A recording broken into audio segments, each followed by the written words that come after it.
Non, tout déjà existe. Maintenant, il faut que l'État s'implique. Vous savez, c'est l'État qui doit mettre des infrastructures à la disposition de la jeunesse. C'est pour ça que quand j'étais ministre, je me suis battu qu'on puisse organiser la Coupe d'Afrique des Nations. Je pense que ça sera une opportunité que les infrastructures soient mises en place pour la jeunesse.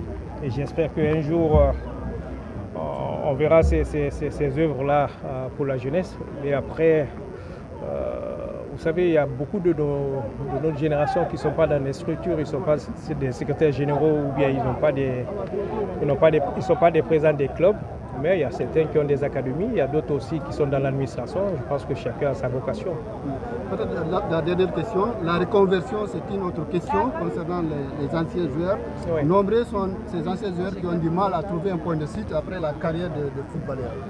Non, vous savez, ce n'est pas la première fois que vous posez cette question. Il faut que les Guinéens comprennent. Ceux qui ont opté pour l'administration, il y a certains qui ont opté pour l'administration. Il y a d'autres qui ont opté pour être des entraîneurs.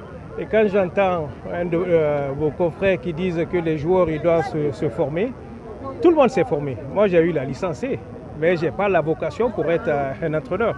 Je veux être dirigeant. C'est pour ça que j'ai créé mon académie. Il y a d'autres aussi qui sont dans l'administration de la gestion du football guinéen et ceux qui ont aussi des anciens. Il y a certains anciens aussi, les Kemoko ou bien les Fadiga qui ont passé les diplômes. Il faut qu'on leur donne la chance et qu'ils puissent au moins apporter leur expérience pour le développement du football guinéen. Mais quand on voit comment les choses évoluent, on se pose la question, mais ce sera dommage si on retire l'organisation de la Coupe d'Afrique en 2025. Je pense que ça doit être un défi pour tous les Guinéens. Et si on n'arrive pas à satisfaire à la Confédération africaine de football, je pense qu'ils vont nous retirer, hein, parce qu'il y a beaucoup de pays aussi qui veulent organiser cette phase finale. Je pense que ça a déjà pris de l'ampleur. Depuis 2014, on a eu l'obtention d'organiser la Coupe d'Afrique des Nations. Jusqu'à présent, on ne voit pas l'horizon.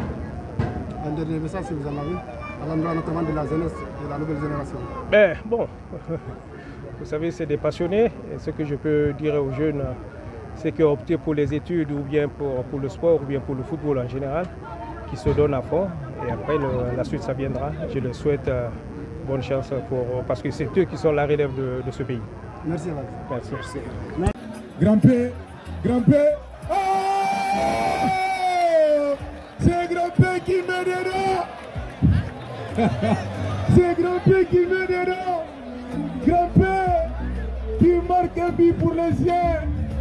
En tout cas, la méga star guinéenne, Grand-père